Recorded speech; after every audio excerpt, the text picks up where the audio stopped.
In 3 years of its first flight, the Eagle has broken multiple records.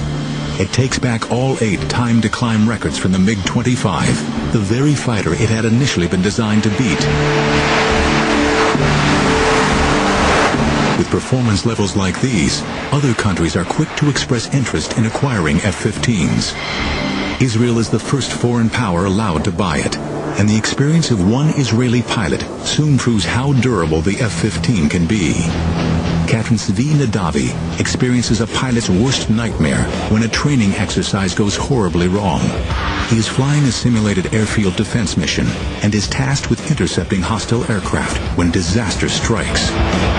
I saw what in hindsight was the number 3, which is the leader of the rear pair, and he was upside down, and I was at around 14,000 feet, and I shot a missile. Even though he was upside down, he continued to go up. And I was like this, so it was stomach to wing. We couldn't see each other. And we collided.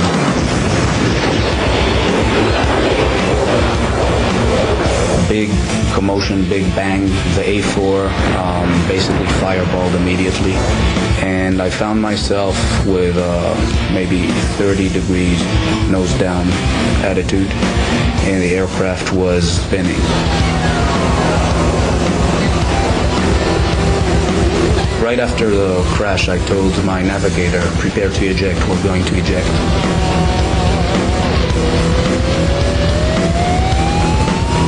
I opened afterburner, which is a totally opposite instinct when you're spinning towards the ground.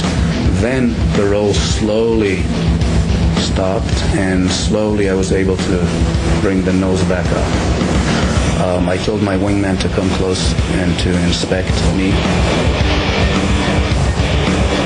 There was a huge spray of fuel that was being drawn out of the wing, and it basically camouflaged what was going on there.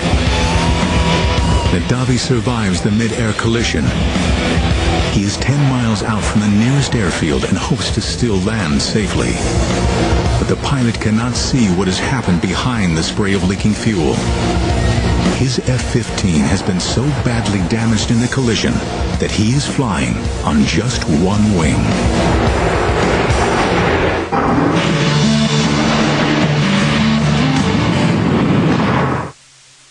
On last week's episode of The Revolution. After a devastating mid-air collision, Captain Zvi Nadavi finds himself flying a seriously damaged F-15. Somehow, he is able to regain control over his aircraft and attempt a landing.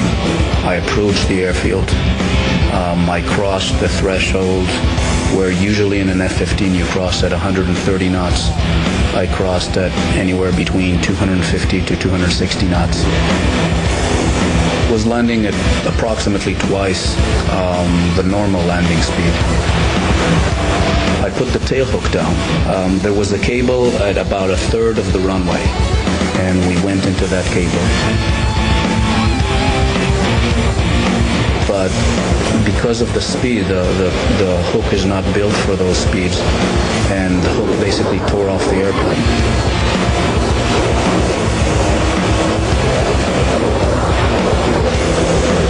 We stopped maybe 20 feet short of the barrier. As I was running at the last 50 knots, bleeding off, my wingman said, "You're not going to believe what you flew on." And I opened the canopy, and I reached back to shake the hand of the navigator. And as I was reaching back, that was the first time that I looked and I saw that I didn't have a wing on the right-hand side. It's highly likely that if I would have seen it clearly, I would have ejected, because it was obvious you couldn't really fly an airplane like that.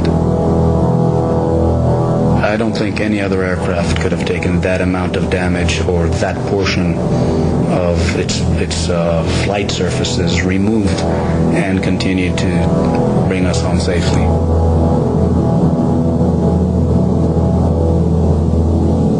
The best testament was a good friend of mine who was an F-16 pilot, and he crossed and he saw that there was no wing, and his first words was, "Can I transfer to F-15s?" It should be aerodynamically impossible for an aircraft to fly with one wing missing. McDonnell Douglas sends a team to investigate the incident. Their first inclination was it was a taxiing accident. It couldn't happen in air in the airplane.